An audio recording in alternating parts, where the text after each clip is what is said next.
Welcome back. I'm Table Runner Crispy, and I'm going to be talking in this video about my experiences with the the venerable science fiction game Traveller. Traveller, of course, has been around for a long time. It was originally published in 1977.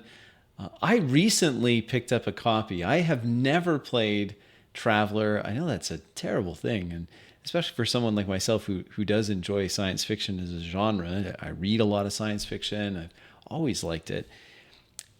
There's many versions of Traveller, so I know this is a bit of a hot button issue. Some swear by Classic Traveller or Mongoose Second Edition or Mega Traveller or Traveller 5. I think maybe it's Mega Traveller is Traveller 5. I have to admit, I don't know very much about all of that history. So for those of you out there like, oh, well, obviously you just need to be playing, whatever it is, Traveller.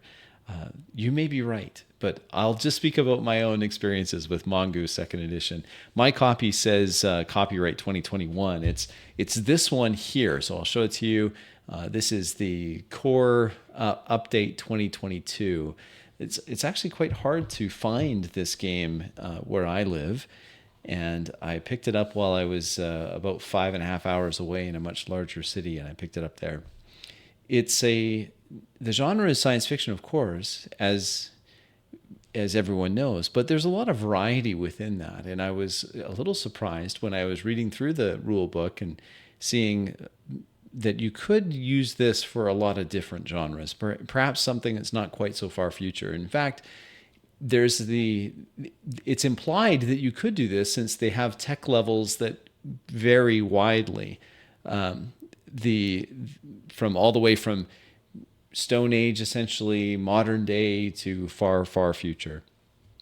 The dice mechanic, probably everyone knows this. It's a 2d6, and you just add your skill modifier to it. And then with that skill modifier, you're comparing it against a target number. The target number, an average difficulty of 8. So if you meet or beat an 8, then you have success. And of course, you have gradations of success as well, it's one of the things I do like about the system.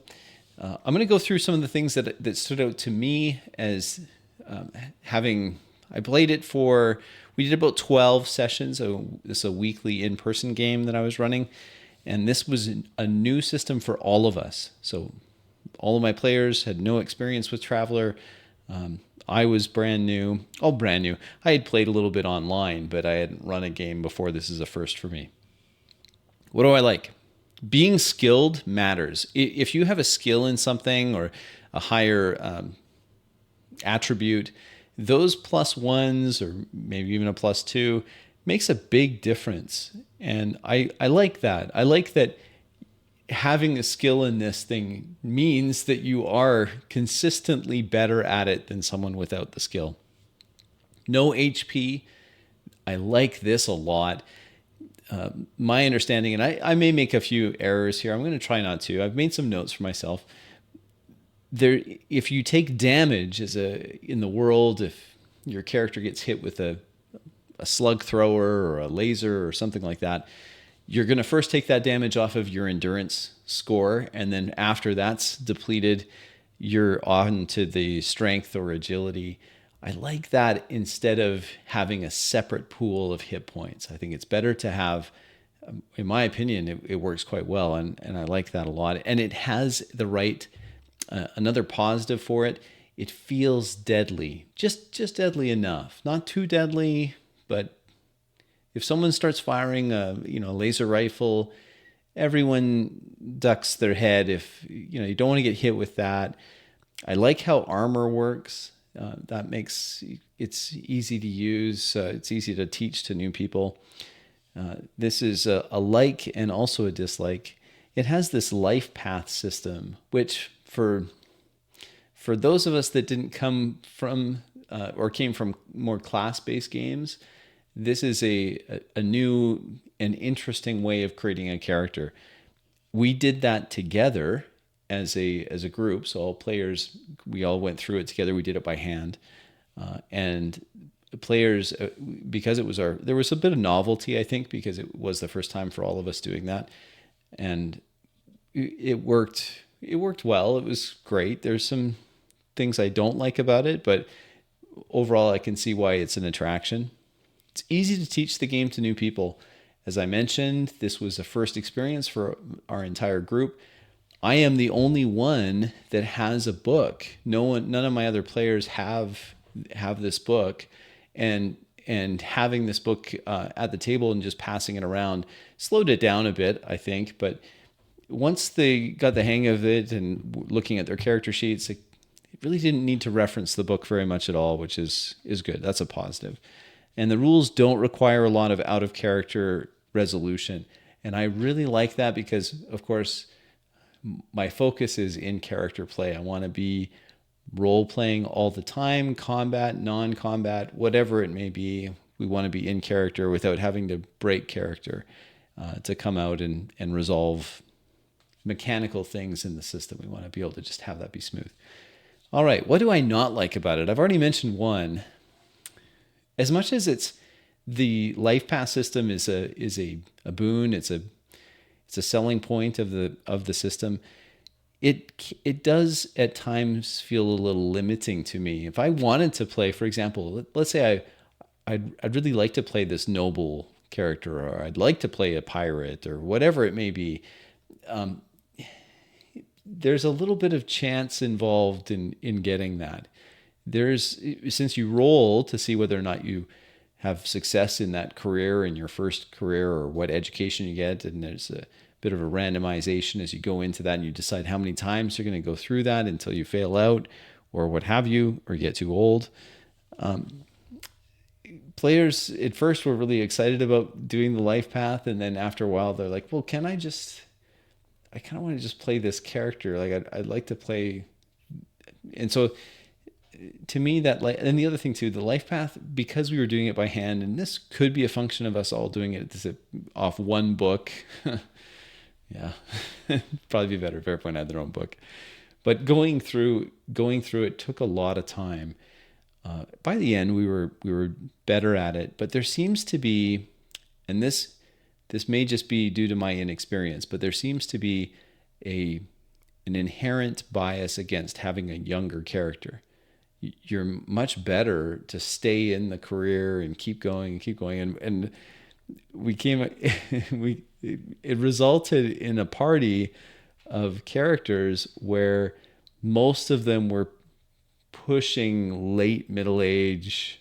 Like they weren't spring chickens. I guess that's okay. It's just there is a disincentivizing factor here with the life path when it comes to playing a young, inexperienced character. Well, why would you do that? It doesn't, unless you're just an awesome role player and that's what you decided to do. Some skills, it's just a question I have. I mean, some skills have specializations, but not all skills. And I think I'd prefer to see something a little more consistent. So either all skills have some type of specialization, or they're all broad, all just general. So that was a little strange. And I didn't love the way the space combat section. I read it through a few times, and we tried it out. And what we found is that we ended up just going back to role playing our characters, and we just went to the way we would normally just play in the game, and we didn't try to do a different style for space combat. That worked for us. Maybe your mileage will vary, but I didn't really love the space combat section of it. And I did find that there's some aspects of owning a spaceship that are rather ill-defined. For example, it's expected that, it seems like it's expected that you're going to have a mortgage on the ship, because the ships are really expensive. And even if you're lucky enough to roll up a ship share or something like that, then you're still going to have this massive mortgage payment. I went through, because it's not that hard to do, I went through and calculated what the mortgage payment would be based on the outstanding balance. and it seemed really high. So I was like, well, this is, it would be nice to have a little more information. Maybe one of the source books has more. I only have the one Traveler book. I don't have any of the source books. We had fun playing around this massive monthly bill that the captain was going to have, and it did lead to some interesting obstacles. So, but I would have liked to have a little more clarity on that. It just says, oh yeah, here's your upkeep and the mortgage. I'm like, yeah, well, what? I guess it's just up to me to decide what's the going interest rate on the mortgage in the 51st century. At any rate, this is maybe a little bit of a nitpick, but I found that the art in the book is very inconsistent. I really liked the artwork for the weapons and the armor and a lot of the equipment, but the artwork for the vehicles is just so atrocious. It's awful. I looked at it and I thought, this isn't evocative at all. Like, this is terrible. And I don't know what happened. Maybe they ran up against a budget limitation or something. But since I love science fiction so much, I was really disappointed when like, here's an automobile and it's this pink monstrosity. It's just, it has nothing. It just isn't consistent. Because if you look at the artwork for the weapons, well, they're awesome. I no complaints at all. I like how the vac suits look too. I think they look great, but not a huge fan of. I thought for the price that I paid for the book that there'd be a little more consistency. It wasn't cheap. Maybe it's cheaper elsewhere, but I didn't find it very cheap. All right, let's talk about, to close this up, the perhaps the most important aspect. Well, how did it play? What was the player experience? My players, after we talked about it, after playing, they absolutely loved their characters. They immediately wanted to start doing post-career training, which was a little interesting. That might be a holdover from our days of playing systems where you level up. But what I think was happening was that players were getting into their characters and experiencing these characters in the sci-fi setting and immediately identifying areas where their characters have glaring shortfalls or shortcomings, and then wanting to work on that via the post-career training aspect.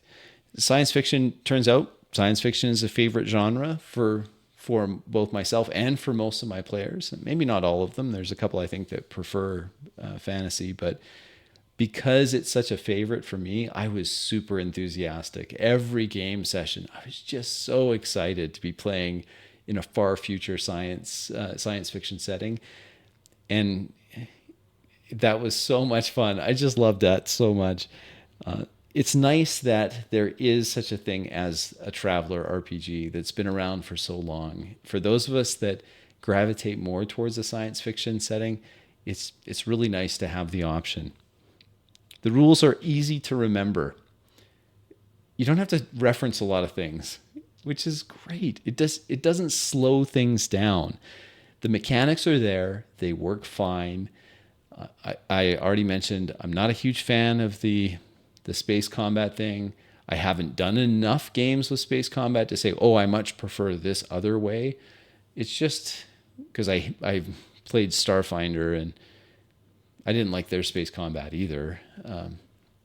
There's some similarities between the two, in fact. But the rules in general, easy to remember. They don't get in the way. Creating characters all together in this life path system invited players to imagine connections between one another.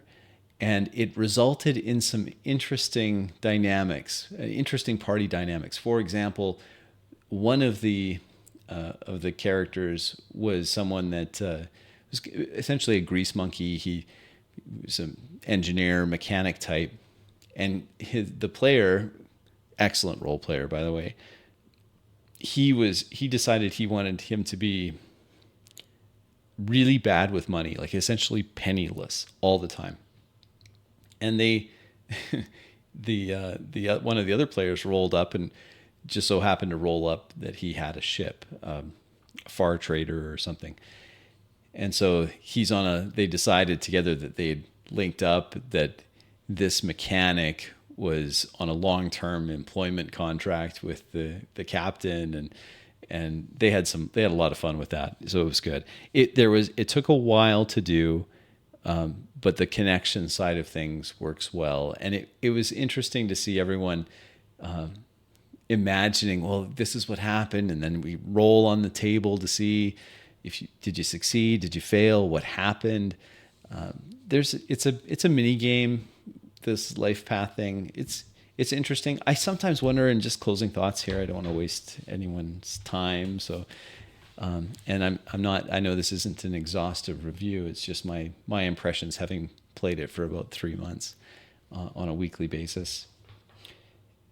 There's that novelty aspect of the life path system. I'm not sure that myself personally, I would gravitate towards it again and again and again. It reminded me, this is what I was going to share, it reminded me a little bit of Weird Frontiers, DCC, MCC, the funnel. At first, the funnel is kind of the main draw. Wouldn't that be great? You have 4 level 0 characters, and you see who survives, and that becomes your character. And it is fun. It is an interesting way of going about it for maybe the first 1 or 2 times. And then I think there's a lot more to the game than just that. There's a lot more to Traveler than just the life path system. I think for me, it wasn't a big selling point. I think the bigger selling point for me is as I mentioned before, those likes, the dice mechanic, and the feel, how deadly it is, the balance. It works. It's a system that works, and it works well without getting in your face all the time, constantly referencing tables and charts and esoteric type rules. It's not like that. It works, and I think I'm glad I have it. I'm glad we played it. We've moved on to some other systems that we're playing now. I think we'll go back to it at some time. So yeah, I recommend checking it out. If you're like me and you enjoy science fiction as a genre, Traveler is a great game to look at. Those are my thoughts on Traveler. For what it's worth, I hope to share my thoughts on some other games that we've been trying recently. I just got my copy of my physical copy of EZD6. Oh, look at that. The green screen took them right out. But you can see here, EZD6. So I'll share my thoughts on that one next. Thanks for watching, and I'll catch you on the next one.